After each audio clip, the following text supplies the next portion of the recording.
Sim, no ar, telescópio de número 165. Estamos juntos pela 65ª vez. Eu dou minhas boas-vindas a André Santos. Tudo bem, velho? Olá, pessoal. Muito bom estar com vocês. Para vocês que nos acompanham, estamos hoje presencialmente. Um milagre entre nós. Um milagre de Jesus. Também. Para de rir. Rodrigo Quintana. Olá, gente, tudo bom com vocês? Muito bom estar aqui presencialmente com meus amiguinhos. É isso aí, olá pra vocês. E mais difícil do que presencialmente é o time completo, porque estamos completos. Estamos completos. Lucas Vieira, tudo bem, Lucas? Tudo ótimo, muito bom estar aqui com vocês, meus amigos. Hoje nos recebendo, obrigado por nos receber novamente. Obrigado, hoje, sempre um prazer. Na tenda do nosso amigo aqui. Na tenda. A teoria diz que a fase egocêntrica das crianças vai dos 2 aos 7 anos. No entanto, nossa experiência e observação nos levam a acreditar que ela pode durar muito mais tempo. Aparentemente, estamos cada vez menos tolerantes e menos preparados para lidar com as frustrações naturais e recorrentes da vida. Estamos nos tornando mimados, egoístas e egocêntricos?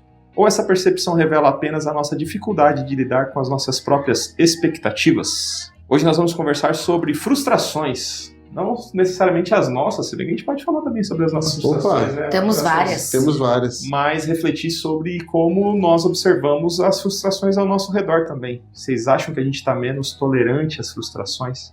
Acho que sim. Acho que... Porque é importante, vocês todos têm cargos de liderança, né? Tanto a Deia, quanto o Lucas, quanto o Rodrigo. E você tem que lidar com uma equipe, né? Eu também já tive, hoje graças a Deus não mais. Mas tem que lidar com isso, né? Mas socialmente a gente tem que lidar com, principalmente com a internet, né? Eu pelo menos observo isso. Que a gente tá cada vez menos tolerante ao contraditório, à frustração de não ter nossos desejos atendidos. Menos resilientes. E aquilo, né? Tipo, tem aquele velho ditado que a expectativa é a mãe da merda, né? Então talvez tenha essa, assim, às vezes eu me coloco nesse lugar também. Será que eu que crio essa expectativa de que a gente deveria saber lidar melhor com isso, e isso já reflete a minha própria dificuldade de lidar com frustração. Então não sei se isso é mais agudo do nosso tempo, ou se é só a nossa vida adulta batendo na nossa cara de que a gente achou em algum momento que as coisas iam estar resolvidas e não estão. Então, eu tenho a sugestão de que tem uma coisa que está no campo da frustração, que é a expectativa, né? A frustração geralmente ela casa duas coisas, duas origens. Primeiro é a expectativa que a gente gera em algo na jornada, que pode ter a ver com a gente ou não, mas é uma expectativa que a gente gera. E segundo é a resposta que a vida dá a essa expectativa gerada. Então essas duas coisas elas se casam. Pode ser que eu tenha a expectativa de passar no vestibular, eu fiz todo o possível, estudei muito, me dediquei muito, tive uma ótima nota, mas as pessoas surpreendentemente tiveram notas melhores e ainda assim, mesmo tendo feito todo o possível, eu não consegui. Então, quando eu uni a minha expectativa, mesmo com muito empenho, a vida responde de uma forma que me frustra.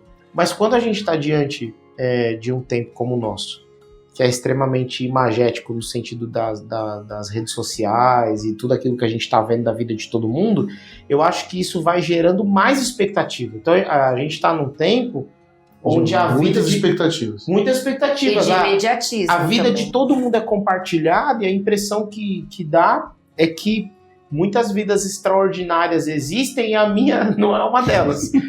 Eu só tomo um café da manhã normal, mas tem gente que toma brunch. Eu acordo sempre meio atrasado, mas tem a gente que acorda às 5h30 da manhã e vai correr. Tem gente que corre com febre, gente. Vocês acreditam? Não que esteja aqui no grupo. Não vamos expor o Jim Rex ali. Não vamos citar nomes. Então eu acho que isso gera assim no nosso coração um desejo, né? Um desejo de ser, um desejo de conquistar, um desejo de obter. E isso vai que a expectativa ela nasce a partir daí, a partir desse desejo, né? Então é claro que existem desejos e expectativas que a gente já sabe que são difíceis de serem realizados, como por exemplo a minha expectativa do Brasil ser campeão da Copa do Mundo. E do Neymar. Mas aí você tava aí, é que você tava com uma expectativa um pouco irrealista, mas joguei aqui, deixo aí pras pessoas, mas tudo bem. Nosso programa então... envelheceu mal. O programa da Copa. Envelheceu mal. Então Envelheceu muito tem mais. expectativas que elas já nascem fadadas à frustração. Essa no caso. Mas, claro. então você tem um desejo, uma expectativa que é irreal, que é o que a gente pode chamar aqui de ilusão, né? E aí a vida responde a isso e você se frustra. Agora, tem expectativas que, é aquele caminho que tem tudo para dar certo, um caminho que foi bem construído, a dedicação foi feita, tudo que eu tinha para fazer eu fiz. Que é o E caso aí- da França.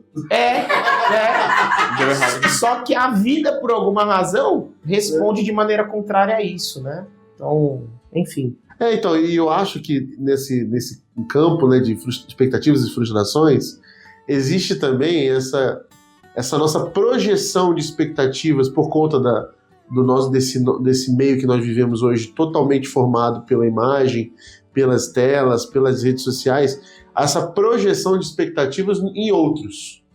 Então, eu posso nem ter mais expectativas sobre a minha vida, mas eu crio expectativas em outras pessoas, minhas expectativas sobre outras pessoas, de que aquilo ali vai ser assim, porque aquilo ali, inclusive que aquilo ali, aquela vida da outra pessoa dando certo, aquilo gera algum tipo de esperança para mim. E que se aquilo der errado, me frustrar, vai gerar um desespero para mim. A gente, vou pegar uns exemplos bem bestas, assim, mas, por exemplo, quando as pessoas falam que casamentos de famosos viram ruínas, as pessoas falam, então não tenho mais nem esperança para mim, porque se William Bonner e Fátima Bernardes separaram... Vini Júnior. Né? Vini Júnior e Virgínia. Sandy e Lucas separaram, então não tem mais esperança pra mim. Quem casou, casou. As pessoas começam a fazer isso. Então eu começo a projetar também expectativas em realizações de outras pessoas, em vidas de outras pessoas. Isso tem a ver muito comigo também. Eu relaciono isso comigo, com quem eu sigo, com quem eu acompanho. Então, e agora trazendo para o âmbito particular, né, do nosso cotidiano, isso tem a ver também com o meio religioso. Posso falar assim, se as pessoas olham para mim, para o Lucas ou para outros seus pastores com expectativas sobre que nós responderemos ou seremos tais pessoas, se a gente se frustra, se a gente quebra alguma coisa, a gente frustra essas pessoas também. E isso pode gerar vários problemas para aquelas pessoas que depositavam na gente expectativas. E esse depósito de expectativas gera em nós também uma cobrança que pesa também. Então, expectativas sobre nós, frustrações sobre os outros. Isso vai gerando um campo assim de tóxico em relação uma corrente, né, de expectativas e frustrações, né, muito grande. Então, qual é a minha responsabilidade quanto à expectativa do outro? Né? Que responsabilidade eu tenho em relação à expectativa do outro? Ou qual é a minha projeção de expectativas que pode gerar em mim frustrações que podem quebrar em mim alguma coisa, ser gatilho em mim de alguma coisa. Então eu acho que é um mundo hoje muito complexo, né? Muitas ligações complexas que podem gerar na gente frustrações de todos os lados. Então por isso que quando você fala assim, você acha que hoje a gente está mais intolerante? Eu acho que sim, porque existe coisas que nos atingem que a gente nem sabe de onde veio. Pegou na gente aqui que a gente falou, mano, por que isso está me pegando desse jeito? Por que isso mexeu tanto comigo? Por que isso me derrubou? Entendeu? E eu já não sei de onde veio, porque é tanta coisa. É tanta frustração com o mundo que a gente vive, é frustração com a violência, é frustração com o governo, é frustração com a Copa. E aí as coisas nos atingem, eu não sei de onde vem. E aí eu acho que a gama de informações, de contato, de que a gente tem, acaba gerando esse tipo de inflexibilidade, resiliência que a gente não tem mais, né, para coisas que a gente era mais forte antes. Será que a gente era mais forte porque a gente aguentava aquilo que tinha que aguentar? E hoje a gente criou coisas a mais que a gente acha que a gente tem que aguentar e na verdade não tem que ter. Então, eu acho que é por aí o caminho que é mais Vou pegar tenso. um gancho do que o Rodrigo falou, que era o livro que eu tava tentando buscar aqui, depois eu prometo pra gente colocar lá embaixo. Alguns anos atrás eu li um livro que falava sobre otimismo, e eu não lembro se é um neurocientista, um psicoterapeuta, mas depois eu passo. E ele falava um pouco sobre a criação das gerações, né? E que tem tudo a ver muito pelo momento de sociedade econômico que aquela geração estava passando, né? Então, quando você olha para as gerações antes da gente, que passou muito por guerra, é uma coisa muito mais pessimista, né? Então, as pessoas tinham que lidar com aquilo, tinham que ter uma resiliência maior, porque tinham fatores externos que meio que não permitia ter aquele otimismo. É lutar pelo que comer, é lutar para sobreviver, é lutar. Então, você tem um lado, né? Você tem um lado muito mais negativo da vida. É quase que uma luta pela sobrevivência, é um outro estado de espírito, de mente, enfim, do que a gente conseguir denominar. Conforme as gerações vão passando, né, e as sociedades vão evoluindo, a economia vai evoluindo, a gente chega, por exemplo, na nossa geração, que é uma geração mais, não sei se essa palavra, que pode ser polêmica, mas abundante no sentido de que a gente já não vê mais, óbvio, tirando agora tudo que a gente vê, a guerra naquele sentido, a fome da forma como era antes, não que hoje a gente sabe que tem, mas não é mais naquele sentido em que, por exemplo, os nossos avós, tataravós passaram. E aí a gente vê, assim, uma geração que não tinha nada, que viveu muito na escassez, e aí fala, cara, meus filhos, eu não quero que eles vivam isso, eu não quero que eles sejam tratados dessa forma. E é um pouco, né, vai passando de criação para criação. Então a gente cria uma redoma meio que, olha, você é muito especial, você é muito bom nisso, você é muito aquilo, olha que é meio que quase que de proteção para que os filhos não vivam aquilo que passou. Eu não quero que você veja aquilo que eu vi, eu não quero que você passe aquilo que eu passei, eu não quero que você viva. É meio que estou te protegendo, mas no fim vai criando uma bolha. E nesse meio tudo, você vê também uma geração que vai criando assim, você é muito especial, meu filho, porque eu não quero que você cresça como eu, achando que eu não tinha dons, que eu não tinha talentos, que eu não podia fazer o que eu queria, né? Meio que vai passando isso. E então a gente chega numa geração que você é incrível, você é muito bom, meu filho, tudo que você faz, olha que lindo, olha que máximo. Esses dias eu vi um cara falando assim, que um comediante virou pra mulher e falou assim, você se acha muito protagonista do seu mundo mesmo, né? Achei tão engraçado. É basicamente isso. Tudo que você faz é incrível. Só que aí quando essa criança vai crescendo, ela vai pra escola. Aí ela vê que o amiguinho tira 9 e ele tira 8. Então você já não é mais o principal, porque tem alguém melhor que você. E aí vai indo, né? Tanto que aí você chega no ambiente de trabalho, você achou que você era o incrível, que você era o máximo, você vai vendo o mundo. Mas agora tem alguém que foi promovido e você não. E não necessariamente foi promovido porque é melhor, mas ele tem um relacionamento melhor. Ou então ele é melhor que você tecnicamente. E a gente não aprendeu, porque desde criança a gente aprendeu como é lindo o seu desenho. Não é que não possa isso, mas eu acho que na ânsia de proteger e naquela questão de autoestima, poxa, eu não quero que meu filho passe pela mesma coisa que eu passei. Então esse autor ele vai construindo muito sobre isso. É um livro bem interessante.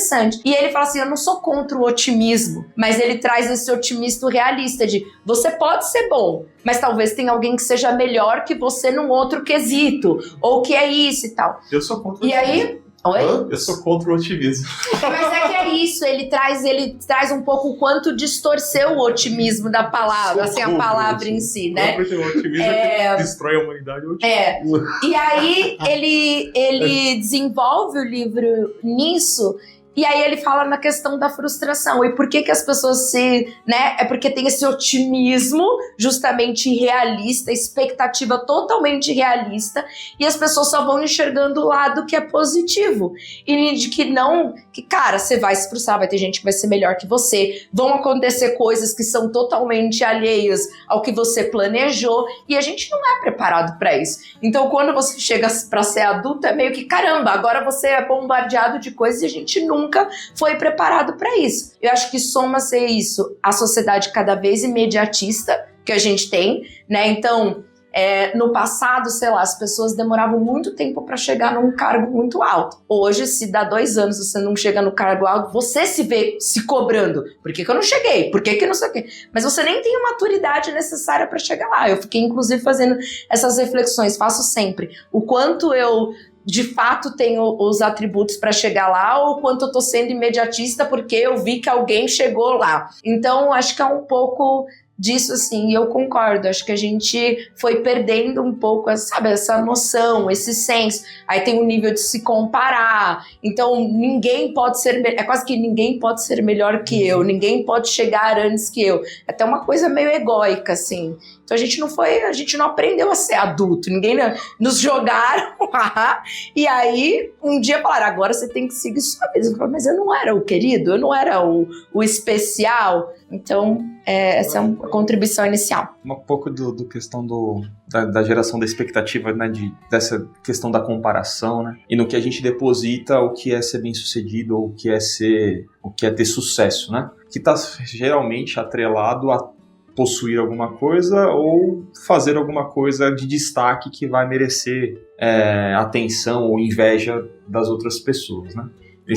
Rede social trabalha basicamente nisso. Você tenta tirar uma foto suficientemente bonita na frente do castelo da Disney para que as pessoas te invejem e queiram ter aquilo como parâmetro de sucesso, né? Essas realizações instagramáveis como parâmetro de sucesso. Acho que isso é uma realidade que, pela quantidade de acesso à informação que a gente acha que isso é extremamente acessível e deposita nisso a nossa expectativa do que é ser bem-sucedido, quando na verdade isso aí continua sendo 1% da população, você não faz parte desse 1% e tá tudo bem, mas a gente se acha menos por causa disso, porque venderam em algum momento de que só depende de você disso acontecer, e eu acho que isso é um grande erro. Essa questão de se você for muito esforçado, se você for muito estudioso, se você for muito aplicado, vai dar certo. Não vai.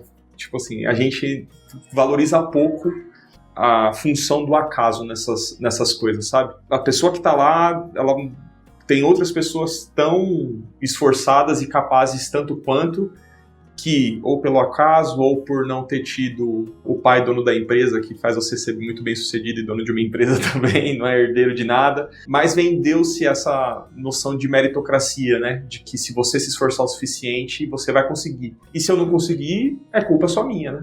Eu não me esforcei o suficiente, mas se eu sei que eu fiz o suficiente aí e me venderam uma fórmula que não é a verdade, aí a gente se frustra, né?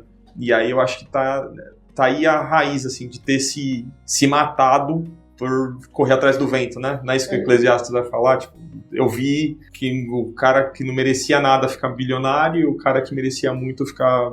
Nada faz sentido. No fim das contas, tudo isso aí é vaidade. Né? Isso explica muito um pouco dessa geração agora ter mais problemas psicológicos do que problemas físicos em si, né? Porque quanto mais competitividade que é lançada na gente, quanto mais... esse estímulo à competitividade, né? A gente está falando assim, hoje quanto mais a gente conhece, cada vez mais o mundo está menor, cada vez mais a gente tem mais informação, mais acesso à vida das outras pessoas, mais a gente é instigado à competitividade, mais a gente está competindo. E mais a gente vai se frustrar, porque é isso que você falou. A gente não está aqui, não é uma competição, mas estamos vivendo como se fosse. E nós estamos competindo com todo mundo, né? O tempo todo com todo mundo. A gente compete com nossos amigos, a gente compete, inclusive, com coisas que nem estão na pauta para ser competida, né? Então, a gente, inclusive, esses dias eu estava conversando com o pessoal lá na igreja que estava falando de emagrecimento, que a gente estava falando sobre mordomia do corpo. Aí ele falou assim, legal o que você tá falando, né? Pô, você tá indo no emagrecimento, tal, não sei o que lá, tal, mas aí tem que falar mesmo, porque esse povo aí que fica tomando remédio, que tá emagrecendo e tal... Eu falei, mas eles estão emagrecendo também, cada um na sua órbita. Tal. Mas tem que falar que é errado. Eu falei, mas como que você sabe que está errado? Não, porque assim é fácil. Emagrecer desse jeito é fácil. E quem disse que tem que ser difícil? Quem disse que tem que ser difícil? E por que você está achando que é fácil? Né? Quem te falou que é fácil? Então, assim, é como se um diminuísse o outro. Falasse, o outro emagreceu porque fez cirurgia, usou macete. Eu falei, mano, não é uma competição, entendeu? Não é sobre estabelecer quem chega lá primeiro, entendeu? Não é sobre isso, é sobre você estar bem, é sobre você estar bem com o seu corpo, com a tua saúde. E tem uns que vão reagir desse jeito a algum tipo de remédio, outros vão reagir com a cirurgia, outros vão natural, outros vão precisar do remédio, outros vão recorrer a isso. Isso não tem nada a ver, eu não estou em competição com o outro aqui, tá? Eu não posso diminuir a luta dele porque ele fez um caminho diferente do meu ou em relação a isso. Agora, Lutas são lutas. Agora, essas lutas são contra nós mesmos, não é contra o nosso irmão, não é contra o outro, é contra as coisas que fazem mal pra gente mesmo, né? E eu acho que esse é o problema também, a gente direciona mal as coisas, né? E aí gera frustrações. Por quê? Por que as pessoas não optam por coisas às vezes mais rápidas por causa do outro? Porque existe, de algum jeito, a pessoa estabeleceu que eu preciso andar mais rápido que fulano. Então eu vou recorrer a isso. Aí gera problemas que não deveriam gerar. Então eu acho que o tempo que a gente vive, ele também fornece material suficiente para que as frustrações pela competitividade aconteçam e acertam a gente. A gente está lá, abre o celular, rola o feed e você vê alguém que, tipo assim, tá lá e conquistou algo que você sempre queria de um jeito diferente, pronto, você achou que você Ou tava... até mais fácil, né, do mais que... fácil, Porque eu acho que isso pega bastante, o quanto é mais fácil para um e não é, né? O quanto mexe a gente com inveja, também... mexe com... Né? E tem isso também, tem invejas que não nos atingem, mas tem inveja que mexe com a gente, que tem a ver com a gente, que provoca a gente, entendeu? E é frustração. Tem coisa que não vai dar nada pra nós. Agora tem coisa que eu vou abrir e falar assim, por quê? Entendeu? E aí você... exatamente. Ainda hoje, tava conversando, brincando com uma amiga nossa, né, Mida Rafa, que ela nasceu em berço esplêndido. Aí ela tava falando que quando ela vai no shopping, ela escolhe as roupas e tal, lá ela, a mãe dela, escolhe lá 15 peças de roupa. E ela falando o nome das lojas, assim, eu falei, gente, eu nem entrei nessa loja, né? Nunca nem entrei. E ela falando assim, que aí ela chega no momento e fala assim, pai, vai ser isso aqui que a gente vai levar, tá bom? A gente te espera lá na outra loja. E o pai dela vai pagando essas e encontra ela na próxima. Desculpa, tem uma certa ideia. Não, então, aí quando ela falou isso, aí eu falei assim, cara, isso não é certo, isso é errado e tal. Aí depois eu pensei, por que eu tô moralizando e dizendo que é errado? Porque na verdade, eu tô morrendo de inveja disso, pô. Se eu tivesse um pai rico, ou se eu fosse um pai rico, talvez a gente entrasse nessa também. Então a gente vai moralizando coisas para decretar como um erro aquilo que na verdade é uma inveja, é um desejo. E aí Argentina. Mas enquanto a gente está falando aqui, né, a gente falou dessa expectativa quebrada, uma expectativa real que é quebrada por uma resposta da vida. A gente falou dessa expectativa sobre o outro que é quebrada porque o outro não tem nenhum compromisso com a nossa expectativa com ele. Aí a Deia falou sobre essa questão da fragilidade emocional gerada por uma criação que diz que a gente sempre é extraordinário. E o Nani falou dessa expectativa que ela é construída a partir de uma ilusão, de uma mentira, né? Então a mentira constrói uma expectativa e tal. E eu me lembrei aqui, enquanto a gente falava, do texto de um provérbio que diz que a esperança adiada, ela traz tristeza ao coração, ou ela adoece a alma. Porque, independente de como é que essa expectativa foi construída, ela gera uma esperança, um vislumbre do futuro. E quando isso é em alguma medida adiado, isso adoece o nosso coração. Independente do como foi, isso vai adoecer o nosso coração. E aí vem essa discussão, né? Será que as pessoas hoje estão adoecendo mais de doenças emocionais ou psíquicas? Eu não sei se elas estão adoecendo mais ou se a gente começou a falar muito disso agora. Tem mais diagnóstico. Eu não me lembro, por exemplo, da minha adolescência, de ter um amigo que fazia terapia. E quando alguém fazia, a gente falava, vixe, o fulano lá é meio doidinho, que ele faz terapia. Então ele é doido, ele tem algum problema lá. Está mais esclarecido hoje a respeito, eu acho né? que tem mais luz, né, sobre isso. Mas a questão é que a esperança adiada traz tristeza ao coração. E aí no nosso tempo, agora, eu não sei se isso tá na bolha de vocês, talvez da 10 esteja, que começou a surgir uma grande onda da questão do estoicismo, que voltou com muita força, principalmente no ambiente empresarial. Isso está forte, a filosofia do estoicismo, que é a ideia de que você precisa se manter flat nas suas emoções em relação aos movimentos que a vida te sugere. Ou seja, se você tem grandes alegrias ou grandes momentos de prazer, comemora na manhã. Se você tem grandes tristezas e tal, você também não precisa ir tão fundo. Então você aceita o que a vida te dá e se mantém flat. E muitos cristãos estão mergulhando também nessa filosofia estoica, né, como uma resposta as suas frustrações, as suas questões de quebra de expectativa e tudo mais, né? O que eu acho estranho. Não porque a fé cristã seja contrária a nada disso, não é isso, mas porque a fé cristã ela respeita quem é o ser humano, integralmente. Os seus momentos. Ela não diz anime um pouco quem chora, porque o luto é ruim. Ela diz chore com quem chora. Ela não diz, tipo assim, ó, quem tiver alegre, você fala pra ele que já passa pra ele baixar a bola. Não, alegre-se com quem se alegra. De alguma forma existe um respeito por aquilo que a gente tá sentindo no momento que a gente tá sentindo, né? Mas essa onda de você... Não sei se a palavra certa seria negar o que sente em prol de uma postura flat, ou seria lidar melhor com o que sente para sentir menos. Como se sentir menos fosse um padrão de superioridade existencial e moral, inclusive. É que eu acho que não é sentir menos, né? Assim, óbvio, não conheço tudo sobre estoicismo, precisava ler os clássicos do estoicismo para dizer isso. Mas o que eu vejo do movimento, e vejo muita...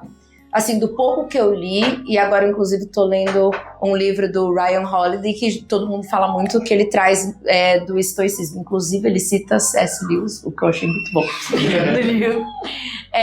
Que é um livro chamado Sabedoria e Disciplina. E ele traz, na verdade, ele não traz isso que você tem que... Tipo, vamos aqui mortificar. Na verdade, ele traz um pouco assim, tira um pouco dos excessos da vida. Não é que ele fala, não sinta, mas ele faz muito do sentido assim, talvez é quase que tire também um pouco da sua lente cor-de-rosa. Sabe quando todo mundo falava?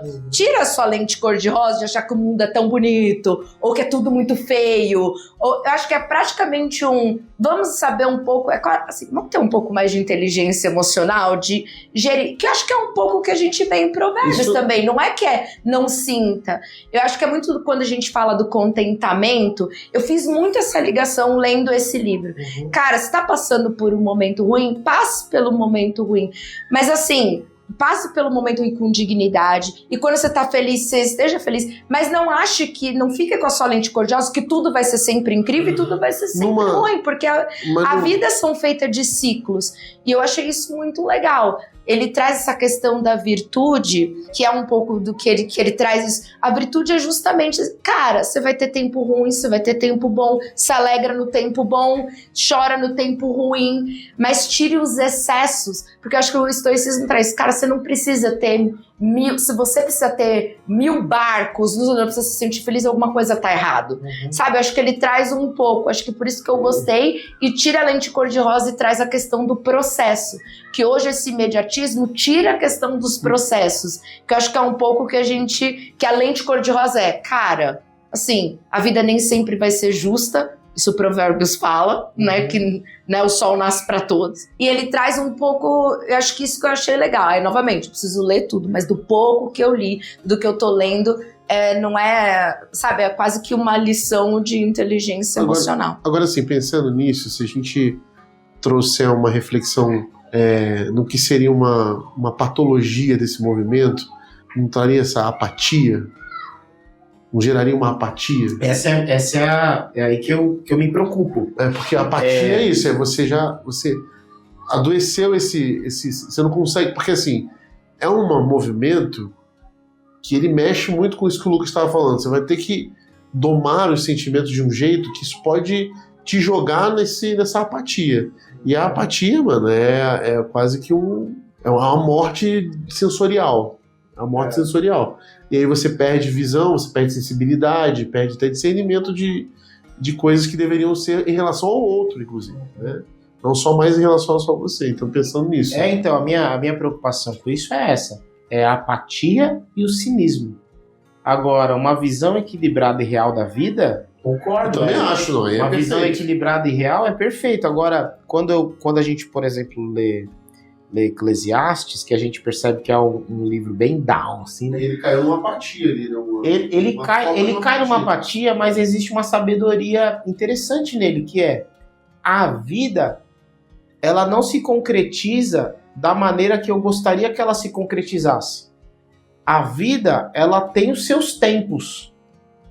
E quando eu não consigo viver bem aquilo que um determinado tempo produz, eu deixo de fazer existir outro tempo. Como assim? Se eu não planto no tempo do plantio, eu deixo de gerar um tempo de colheita. Se eu não tenho luto no tempo do luto, eu deixo de gerar o tempo de cura e de alegria.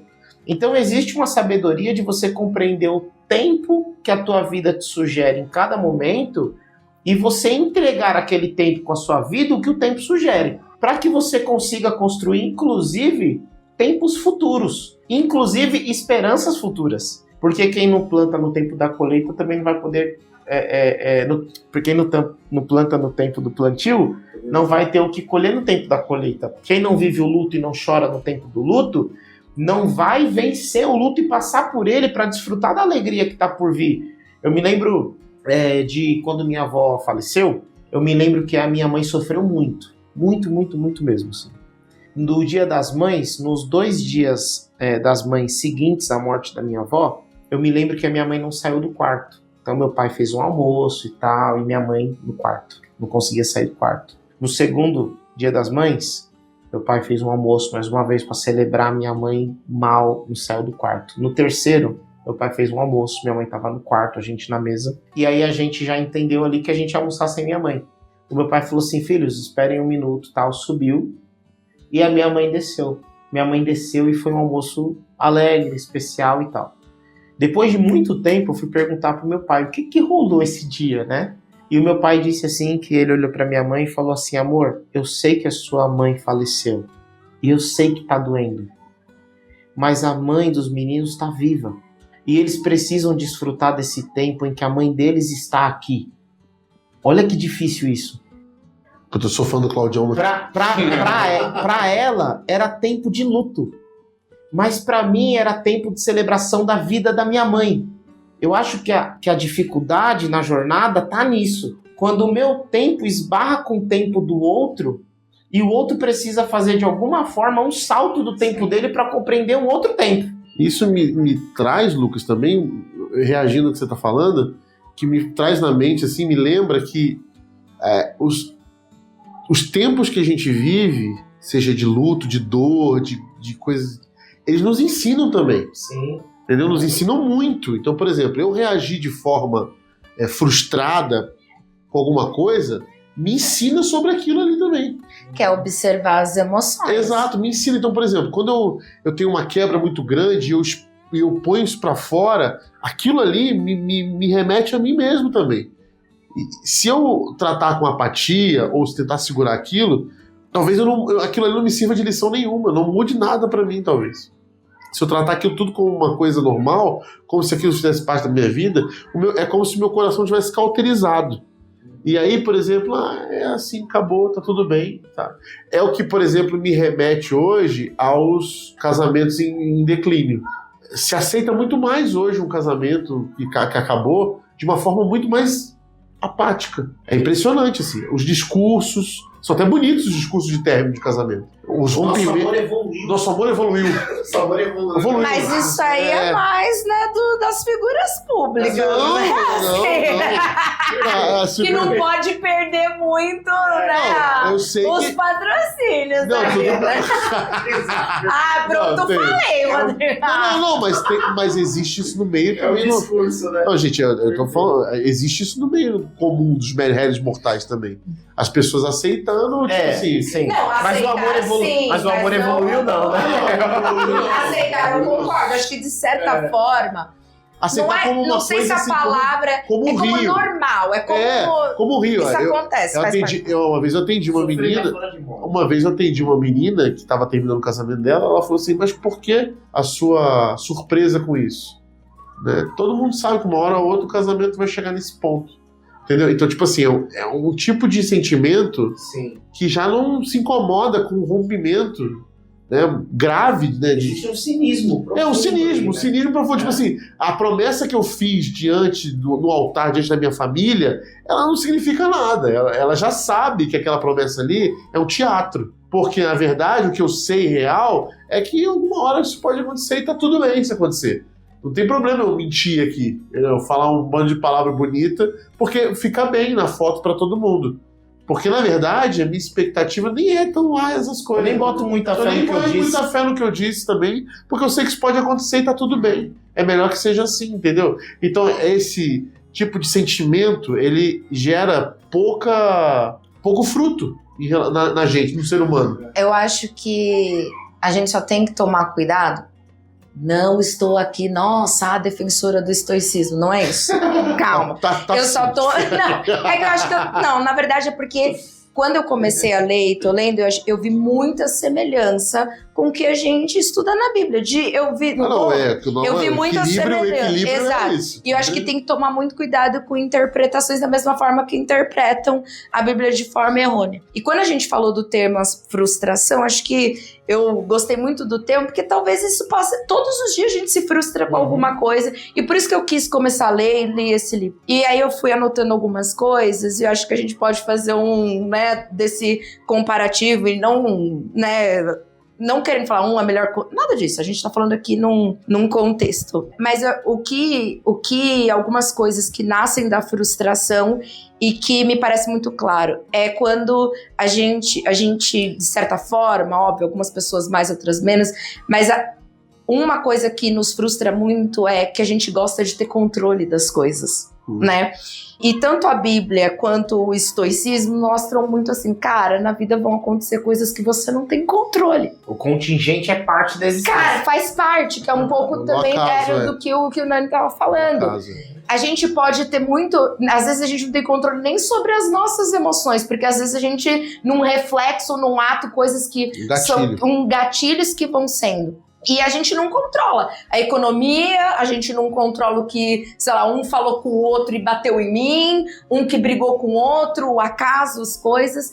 E no fim das contas a gente se frustra, porque a gente idealiza ou cria expectativa do que a gente falou, de coisas que o outro poderia ter feito, né? Eu acho que a gente também tem uma dificuldade muito grande de aceitar a realidade como ela é, e o estoicismo fala disso, e a gente também fala disso, que é o que eu falei de tirar a lente cor-de-rosa. Às vezes a gente olha pro outro ou para circunstâncias da forma como a gente gostaria.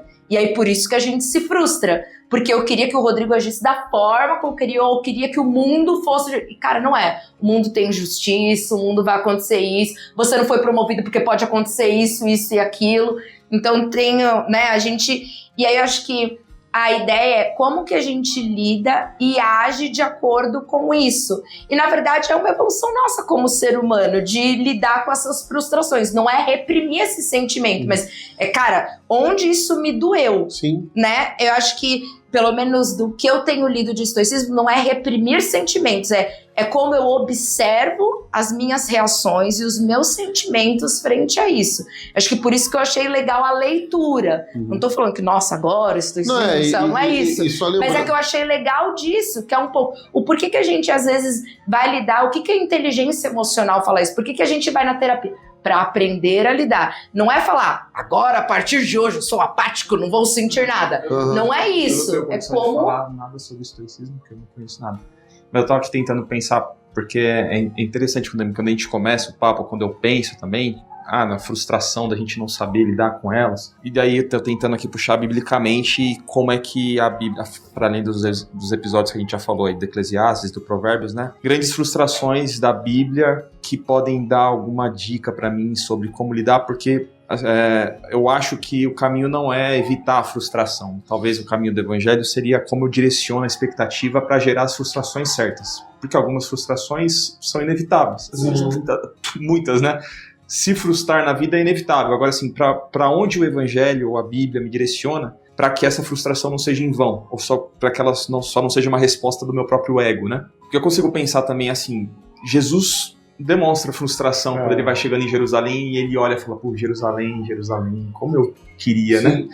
E assim, era uma expectativa dele, né? Jesus se frustrou, Jesus chegou lá e Jesus se frustrou com Pedro, né? Quando Pedro está lá e Jesus fala assim, são frustrações depositadas em quê? Em qual expectativa? Como Jesus lidou com isso, né? O que frutificou disso? Não só Jesus, né? Eu lembrei de Abacuque. Abacuque é um cara frustradaço com Deus lá, falando um monte, e no final ele fala assim, mesmo no meio dessa frustração eu entendo que eu vou louvar o Senhor e tal. Pensei em Jonas frustradaço lá, porque Deus foi justo, assim, foi misericordioso, né? A frustração de Jonas é Deus não ter sido justo, porque a justiça seria destruir Nínive, e Deus foi misericordioso e Jonas está frustrado com Deus.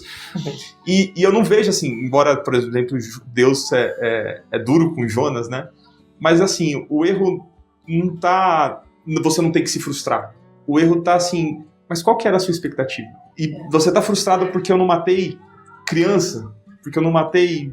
Você se importa com a plantinha e acha que eu não vou me importar com essas pessoas. Quer dizer, era um descompasso de expectativa, né? Então, essa dica do chorar com os que choram, se alegrar com os que se alegram, eu acho que é importante, assim, Deus não reprime essa nossa frustração. Talvez o caminho seja para onde eu direciono a minha expectativa, né?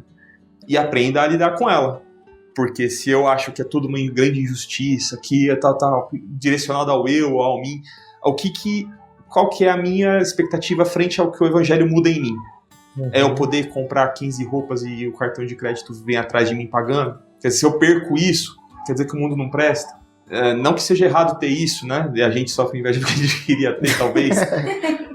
Mas, será que isso não geraria em mim um incômodo se a minha expectativa não tivesse depositada no consumo? E se eu consigo direcionar para outra coisa que não consumo, quando eu perder isso, será que eu vou me frustrar?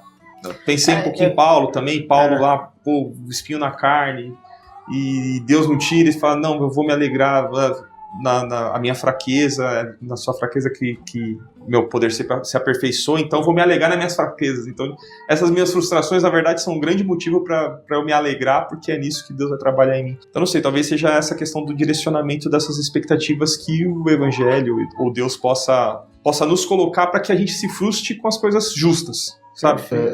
Eu não me lembro de onde foi que eu li isso, mas uma vez num livro, a proposta do livro era falar sobre um Deus frustrado, um Deus que cria uma humanidade para um propósito que ela corrompe. E ele levanta um questionamento corajoso, eu achei, né? Mas a resposta que ele dá no final eu achei muito legal, assim, que tem um pouco a ver do que você está falando. Por que acontece que Deus não se frustra, então? Por que os planos de Deus não podem ser frustrados? Se claramente no Éden houve um rompimento, houve uma quebra daquilo que parecia que não era para ser, né? E aí ele fala que a frustração, na verdade, de Deus estava...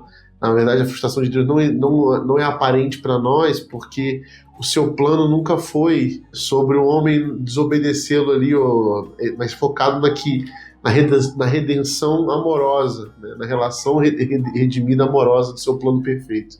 Então, ele fala que o nosso Deus, ele tinha a expectativa dele não estava no jardim, mas estava na relação amorosa que ele construía com a humanidade através da redenção e tudo mais, o caminho de justiça. Então acho que tem um pouco a ver com isso, né? Talvez ali a frustração divina aconteceu, mas a mente divina que a gente nunca vai sondar, né, os mistérios divinos, já estava na questão na cruz, na redenção. Frustração divina, assim, se Deus... Parece que Deus foi pego de surpresa, né? Mas eu nem gosto... Aí Deus, caramba, como é uma maçã. De um Deus frustrado, mas eu gosto de pensar num Deus frustrante. Tipo assim, um Deus frustrado não me pega, mas eu pensar num Deus frustrante eu gosto. É que você é contra o otimismo. Eu sou. Mas não, sabe o que eu pensei agora? Sabe o que eu pensei agora? De verdade, assim, essa semana eu tava lendo com o Max, eu tava lendo, e aí eu li o Canto de Maria, sabe? Quando lindo, Lucas. Sim. E aí, eu não memorizei, infelizmente, mas aí ela fala que ele humilhou o rico e exaltou o pobre e tal. E aí eu sempre fico, é que a gente aprende, né? E tempo fala que os judeus não aceitaram Jesus porque eles esperavam um Deus político, né? Que ia restaurar Israel politicamente. E aí eu li aquilo e eu fiquei, caraca, a Maria foi revelado não um Deus político, desde o ventre, desde aquele momento. Jesus não foi frustrante para Maria, mas Jesus foi frustrante para quem? Jesus não foi frustrante pro profeta que esperava lá, que quando pegou Jesus no colo e falou, agora eu posso morrer porque eu vi a redenção de Israel. A redenção de Israel que ele estava falando não era política. Que lindo isso. Porque ele não morreu frustrado. A quem Deus frustrou? A quem Jesus frustrou? Jesus frustrou os discípulos no caminho de Emaús. Sim. Porque eles estavam indo embora falando, você não sabe o que aconteceu? A gente achou que ele ia restaurar Israel e ele morreu. Para eles, Jesus era frustrante, mas para Maria ele nunca foi. Judas talvez foi frustrado, né? Então, vamos saber nunca. Não tivemos chance. Mas entendeu? Entende o que eu quero dizer? Jesus é um Deus frustrante, mas para quem ele é frustrante? Sim. Será que essa visão de mundo que me frustra está mais relacionado ao Deus que é Jesus ou ao Deus que é Mamon, por exemplo? A imagem de Deus que eu criei. É uma imagem individual, né, do que a pessoa idealizou. Uma coisa que eu fiquei pensando aqui, né? O Nani falou que é contra o otimismo. Eu sou contra o equilíbrio. Eu detesto essa palavra, equilíbrio. Porque eu acho que isso não existe quando a gente fala da vida. Eu acho que às vezes a vida tá do jeito, a gente vai lidando com o que tem, depois ela vai para outro lugar, e você vai lidando com o que tem. E é claro que a gente busca de alguma forma equilibrar, mas a gente não chega nesse lugar, né? E te ouvindo, né, principalmente a sua fala anterior, eu pensei o seguinte, que a gente às vezes tenta moralizar a frustração no sentido de negativá-la, a frustração como algo ruim. Mas pensando no Evangelho de Jesus e pensando nisso que o Nani falou, de desindividualizar ou comunitarizar a frustração, será que não é justamente a frustração que sustenta a utopia? Será que não é justamente a frustração que sustenta a indignação com aquilo que a gente vive, o sistema vigente, que nos faz implorar por um reino vindouro? Quase uma força motriz. Não é justamente isso, né? Não é justamente a frustração que faz Jesus Cristo derrubar a barraca? Não é a frustração? Pegar uma zorrague lá e arrebentar todo mundo. Não é justamente isso, né? Então, a gente está falando, claro, da frustração a partir da ilusão, de uma expectativa, e é aqui que, para mim, pega um pouco o estoicismo. E eu tô querendo aqui ficar falando contra uma filosofia do estoicismo. Já falou, mas, né? Contra os filósofos. Marco Aurélio tá assim, Sêneca tá assim, o que ele acha? Brincadeira. Claro que existe, nossa, quem sou eu, né? E tem muita sabedoria em tudo isso. Mas a minha questão é assim, que aceitar a vida e aquilo que ela traz com uma sabedoria que não me desequilibre tem muito a ver comigo. Mas a fé cristã não tem só a ver comigo. Então será que aceitar a vida dentro da minha condição não pode me dessensibilizar, a me indignar, me frustrar e reagir quanto à condição do outro? Será que a frustração, nesse sentido comunitário, de tirar a frustração do lugar do ego e me frustrar, inclusive, pela condição que eu estou vendo diante dos meus olhos, não é justamente o que sustenta a utopia do reino de Deus? E a frustração, nesse sentido, ela é ética, ela é justa, ela é boa. Bem-aventurados os que têm fome e sede de justiça. Será que não é isso, né, que é o ímpeto que me levanta? E aí, é claro, mais uma vez, eu não estou dizendo que a gente tem que viver frustrado e bravo e achando que a vida é uma droga, não é nada disso. Mas eu penso que essa frustração e esse olhar para a vida de dizer assim, não deveria ser assim, não era para ser desse jeito. Eu sei que existe uma vida melhor que é possível, eu sei disso, não era para ser assim. Eu acho que essa frustração que gera uma indignação, ela de alguma forma me impulsiona para a vida. E se eu tento me preservar de toda frustração, será que eu não estou me isentando do risco de viver? Será que não é justamente isso? E a vida vai ficando apática e perde sabor? Porque a vida tem a ver com isso mesmo. Quer ver? Quem é o cara que vocês conhecem que teve um grande sonho e realizou esse sonho, que antes dessa grande realização não foi acometido de frustrações? Mas essa é a grande jornada do herói, né? É a grande jornada do herói. E é claro que pode ser que eu esteja sendo um pouco romântico. E eu sei que eu sou um pouco romântico com a vida. Mas será que não é justamente isso que é a vida, sabe? E digo mais, isso que você está falando faz muito sentido, por exemplo, com aqueles discípulos que não queriam mais se frustrar com um Deus frustrante, um Jesus frustrante, e vão embora. E a única coisa que faz Pedro ficar e os outros discípulos é justamente isso que você falou, do sabor. Ele falou, para onde eu vou, Senhor? Se só tu tens as palavras de vida eterna. Então eu prefiro ser frustrado contigo, porque eu sei que aqui, essa frustração me gera vida, entendeu? Me gera movimento, me gera aprendizado. Então, se existe um lugar que eu preciso ser frustrado, é aos seus pés, é onde eu vou estar. E essa frustração vai levando a gente a aprender cada vez mais. Essa frustração ela é pedagógica para nossa vida, né? Uhum. Então a gente vai entendendo a vida melhor por causa das frustrações. Sem elas a gente não tem... O Paulo é o cara que mais convive com a frustração de si mesmo. Eu falo, só o bem que eu quero fazer, eu não faço. Mas um mal esse, que eu não quero, eu vivo fazendo. E isso não para ele, não paralisa ele, isso joga ele pra frente, né? Um cara que foi até o final da vida fazendo o que tinha que fazer, frustrado consigo mesmo o tempo todo, né? Eu sou o pior dos pecadores. As afirmações dele são sempre negativas. Se você pega... Ele queria confete. Grandes filósofos. Tem um pouco disso também. Não, mas eu acho que isso é justamente isso que o Lucas está falando. Eu acho que é uma constatação do pessimismo que você tanto ama, velho.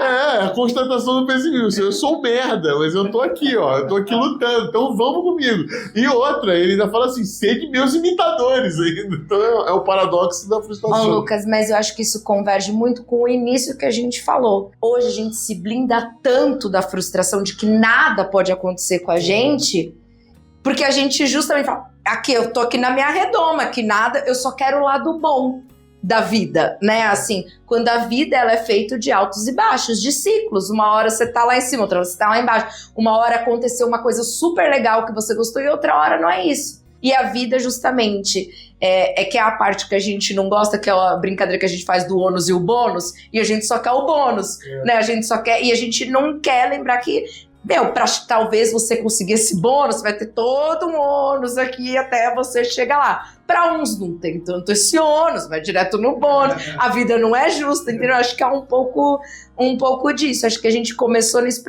no fato, falar o quanto a gente, às vezes... E é óbvio, né? Quando a gente tá frustrado, não é um sentimento legal. Quando a gente não tem o que a gente quer, ou quando a gente tá indignado que as coisas não estão acontecendo, cara, não é legal. Você sente raiva, ou você tá com mágoa, são todos os sentimentos que a gente não sabe lidar e que a gente não gostaria de sentir. Mas aí é justamente que, né, que é a frase clichê, que no fim a gente só aprende quando a coisa, né, que o ser humano aprende na dor e não no amor, né? Se fosse no amor, seria, grande sábio, estaríamos...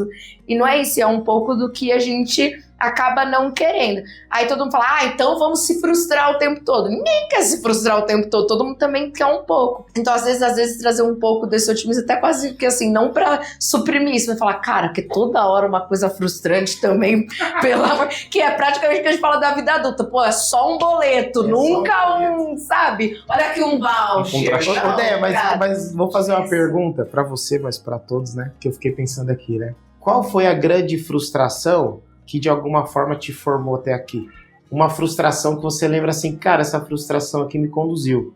Eu fiquei aqui lembrando de um quadrinho, né? Que era o quadrinho que a pessoa pergunta assim, nossa, eu percebo que você é um sábio, né? Qual é a principal qualidade de um sábio? Aí o sábio responde assim, bom, um sábio erra pouco.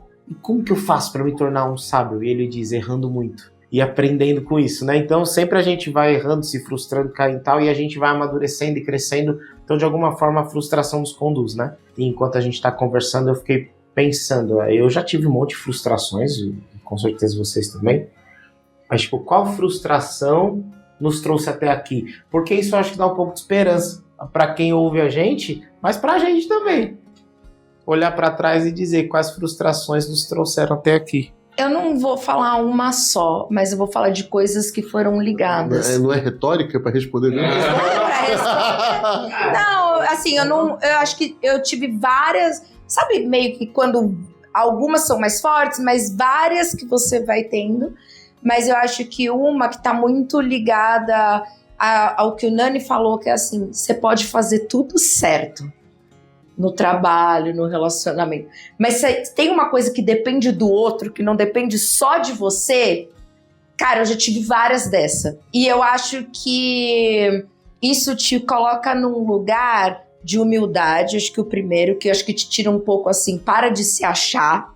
Acho que isso isso é verdade. Acho que é quase que assim, desce daí, que não é isso, não é a sua inteligência, ou que você... Porque às vezes também tem um lado muito egóico de você falar, cara, mas eu fiz porque eu sou muito bom e ninguém me... Sabe, meio que desce daí, que tem outros fatores que às vezes nem tá ligado a você, que isso foi feito. Então acho que várias dessa são sempre um lembrete de baixa a bola. Só que ao mesmo tempo me levou para outros lugares que eu acho que é quase que do acaso ou da vida, ou que a gente quer dizer, que eu fui muito mais feliz.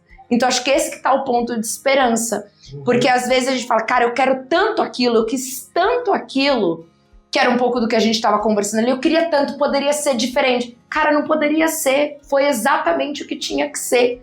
Foi exatamente o que tinha que ser. E me levou... Eu não tive aquilo, mas não é como uma coisa romântica, mas me fez enxergar outros caminhos, de mais humildade, de ser um ser humano melhor e de me levar para outros caminhos que, caramba, isso aqui... Eu não imaginava que eu poderia ser feliz nisso, eu poderia chegar nisso. Eu passei isso em relacionamentos, eu passei isso em carreira, eu passei isso com família, sabe? Coisas que eu conquistei porque eu fui aprendendo a ter mais humildade, ou, sabe, largar um pouco a mão do controle. Então, acho que foi uma sucessão de coisas. E eu sou estoica. Eu uso uma cruz, que hoje eu tô com outra cruz, né? Que essa aqui foi um presente, mas eu uso uma cruz de tal. E sempre me perguntam, porque eu sou pastor batista, então sempre alguém me pergunta por que você usa essa cruz franciscana. E a cruz de tal, ela tem três nozinhos, assim, né? Aí um nó é um voto de obediência ao Senhor, um voto de pobreza e um voto de castidade. Para o franciscano é isso. E eu ressignifiquei esses nós para mim. Então, para mim, um dos nós é de generosidade com aqueles que precisam. Independente da minha condição financeira, eu preciso lembrar de ser generoso. Fidelidade à minha esposa e obediência ao Senhor. Então, eu ressignifiquei isso, mais ou menos com o mesmo sentido. Mas dentro dois do deles, meu... né? Um você manteve. E uma mantive, E aí eu sempre explico isso para as pessoas, né? E me perguntam por quê. Eu ressignifiquei isso e pensei, cara, eu quero, na minha jornada, eu posso não ser um grande teólogo, eu posso não ser um grande expositor, mas eu quero manter a minha integridade com a minha esposa. Eu prefiro que uma igreja diga a gente não te quer mais, do que minha esposa diga eu não te quero mais, porque você já não é mais aquele com quem eu me casei, né? Então eu quero ser íntegro com a minha casa. Eu preciso manter a fidelidade, não é fidelidade só de traição, mas a fidelidade no sentido de permanecer sendo a pessoa com quem ela se casou, por mais que eu mude. Né? É de princípio. É a fidelidade de princípio, não princípio. É uma pessoa ou um objeto, é de princípio. É de princípio, perfeito. A obediência ao Senhor, porque eu sei que eu tenho um ímpeto de rebeldia, sempre tive. Com as instituições, com os pastoreios que tive, com os meus pais. E hoje eu ainda tenho, mas no meu coração eu tenho um compromisso que eu vou me manter obediente às pessoas e ao Senhor, a não ser que a rebeldia seja uma obediência a Deus. Aí eu serei rebelde. Mas eu preciso frear o meu ímpeto de rebeldia, né? E a terceira foi porque em algum momento eu estava caminhando muito bem no mercado e eu pensei, eu não posso me perder nessa trajetória, então eu preciso me lembrar sempre dos necessitados, porque esse é o compromisso de Jesus de Nazaré. Então as frustrações com esses caminhos que eu tomei errado e com aqueles que me formaram, que tomaram esses caminhos, eles moldaram minha trajetória. Geraram princípios. Geraram princípios. E eu sei que de alguma forma o caminho que eu sigo hoje, ele também foi marcado pelas frustrações, né? As minhas e aquelas que o Rodrigo falou das expectativas que a gente gera nos outros. Então as minhas próprias e as frustrações de outros também, né? Então isso também fomentou um pouco do caminho. Muito bom. Sessão de terapia também. Muito bom. Eu acho... Chama o Celton Melg. É pra gente responder também, né? Não, me responder não. Quem perguntou foi o Lucas. Se você não quiser responder, também. Não, é pra gente responder também. Se vocês responderem, eu vou me sentir ofendido só. Assim, mais uma frustração. Eu faço um quarto nó na coisa. Não esperar nada do Rodrigo. Eu acho que eu concordo muito que eu sou um poço de frustrações também que me guia. Mas eu não consegui ainda fazer esse gabarito que o Lucas fez. Talvez seja eu ouvi você falando, Lucas, e eu falei, talvez eu precise... Não sei se eu preciso fazer isso, mas talvez é uma boa revisão para organizar minha cabeça sobre isso. Mas até com terapia é difícil eu organizá-las. Mas eu sei que são elas que também que fazem com que eu olhe com mais sabedoria para as coisas que eu vivo hoje, ministerialmente. Eu tenho me conhecido melhor também ao longo desses últimos anos, né? Eu sou o mais velho desta roda aqui, né? Você é o mais velho? Você é o mais velho? Sou o mais velho, vou fazer 40 anos. Uns 40 anos. Por alguns meses. Eu tô aqui falando, eu sou o ancião, né? Mas eu estou dizendo assim, sou o mais velho, vou fazer 40 anos agora em outubro, e isso tem gerado em mim muitas reflexões. Inclusive sobre questões que eu tenho descoberto agora sobre mim, recentemente aí com alguns laudos aí, né? Mas isso foi um pouco... A psicóloga me falou que você vive um luto. Que é um luto de, assim, poxa, era isso o tempo todo. Eu vivi 39 anos da minha vida sem saber de onde vinha, mas que é totalmente anacrônico, né? Como o Lucas falou uma hora aqui. Quem imaginar isso nos anos 90, né? Entender isso, descobrir isso, perceber-se, né, nesse meio, o tanto que isso explica e justifica algumas coisas, a descoberta e aceitação de algumas coisas que tem a ver com você, né? E eu acho que é frustrante, mas gera esperança, eu acho também. Porque é isso, acho que o Hernani falou bem, né? O Deus que nos frustra, ele nos frustra propositadamente, ele é pedagógico, né? Nas frustrações dele. E ele vai ensinando a gente que calma, não é isso, né? Tava lembrando aí, quando você estava falando, as histórias bíblicas que mais marcam a nossa história, elas são de homens que, de Deus, foram totalmente frustrados por Deus, né? Sim. Moisés, cara, começa sendo frustrado por não entrar na Terra Prometida, né? O cara que andou no deserto tanto tempo, ouvindo tanto, morreu quando avistou. Mais pra frente você vai ver Paulo, né? Que também é a mesma coisa, a frustração dele de antes de começar, ele queria, mesmo convertido, querendo trabalhar, e Deus falou, não vai ser assim. Ele demorou 10 anos para começar mais ou menos o ministério dele, ainda sofreu tudo que ele sofreu, né? As coisas. Você volta um pouco à própria história de José do Egito, que poderia ter uma carreira brilhante, né?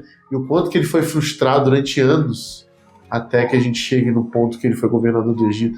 Então você vê muitas histórias, as narrativas, parecem que a frustração que gera sofrimento moldou o coração de muitos homens de Deus, né?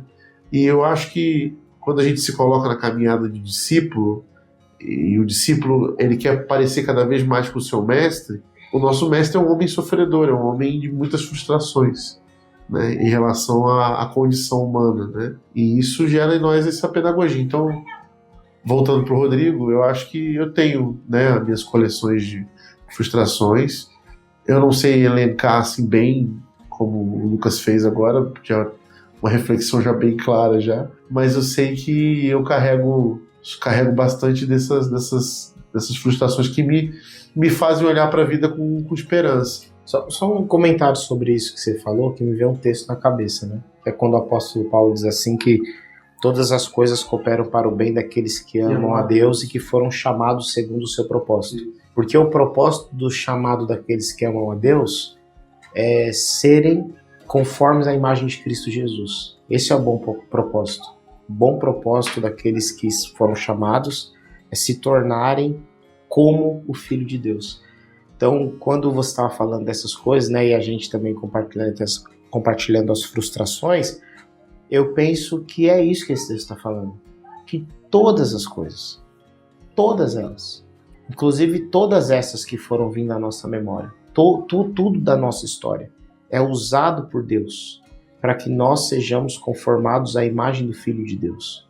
Algumas pessoas passam por essas coisas e têm suas histórias marcadas e eles são pessoas que são tornadas gente ruim, gente que machuca outras pessoas, que dão sequência a essas histórias e não rompe com aquilo que aconteceu com elas, enfim. Mas aqueles que foram chamados pelo Senhor fazem com que essas coisas sejam um adubo, sejam um commodity para aquilo que Deus quer tornar em nós, que é a imagem do Filho de Deus, né, que é Jesus Cristo. Então eu penso que é isso que esse texto está falando. Todas as coisas, elas atuam em nós para que nós sejamos conforme a imagem do Filho de Deus. Só para encerrar então, para não ficar fora da sessão de terapia. Senão a gente vai achar. Eu fiquei pensando assim, eu não sei se eu sou tolerante a frustrações ou se eu sou só muito ruim de memória. Mas assim, talvez eu goze da baixa expectativa. Eu nunca gerei grandes expectativas sobre mim, eu acho que sobre mim nunca foram geradas muitas expectativas também. Ele é um estoico. Mas assim, é óbvio que eu tenho, talvez na nossa conversa pré-gravação, talvez não ter seguido um caminho ministerial seja uma frustração, mas, por exemplo, não é uma coisa que me machuca, não pensei nisso, eu só falei porque veio à mente, mas não é uma coisa que eu remoo, por exemplo, né? Mas talvez seja uma virtude não ter essa... Eu tenho motivos para me frustrar? Pô, tenho. Sempre fui pobre, perdi meu pai muito cedo, enfim, não foi uma vida fácil, mas eu não sinto frustração, nem me vítima por nada, assim. Pelo contrário, eu acho que, assim, graças a Deus, e aí é mérito do Espírito Santo, tal, da igreja também, de aprender a ser contente mesmo. Eu sou contente com muito pouco, assim. E eu não trocaria nada do que eu tenho por ter tido muito de qualquer outra coisa, sabe?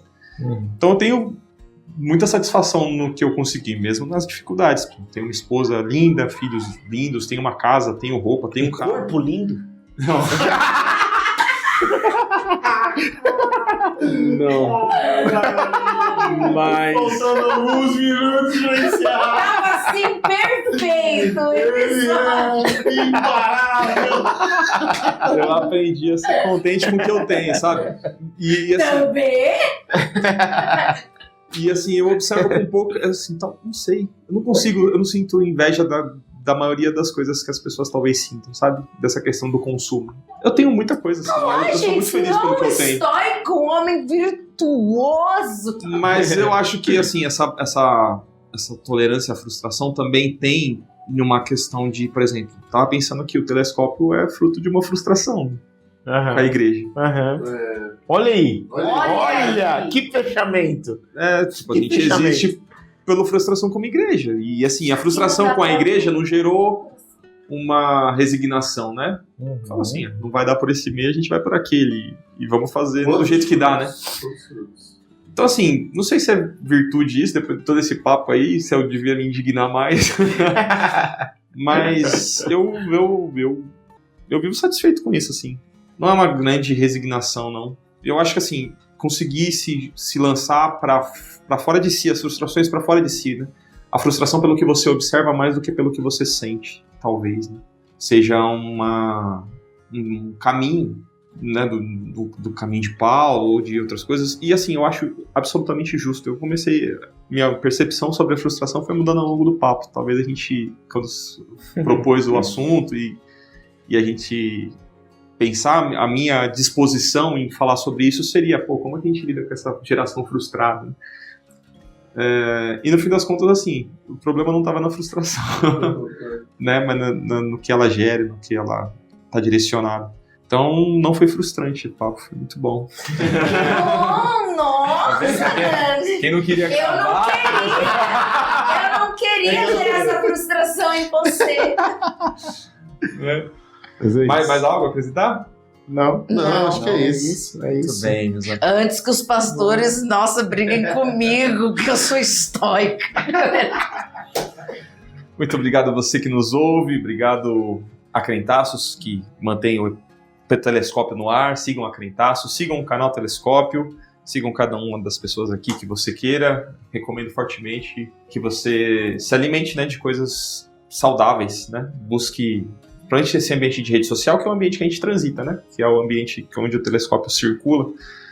Talvez seja parte do problema também seja para onde a gente está direcionando o nosso olhar, né? Então sigam a Crentaços, sigam o Telescópio, sigam pessoas que te mantêm saudável mentalmente e vamos tentar caminhar nesse mundo maluco aí, cada vez mais doideira. Telescópio, pés no chão, olhando pro alto. Tchau.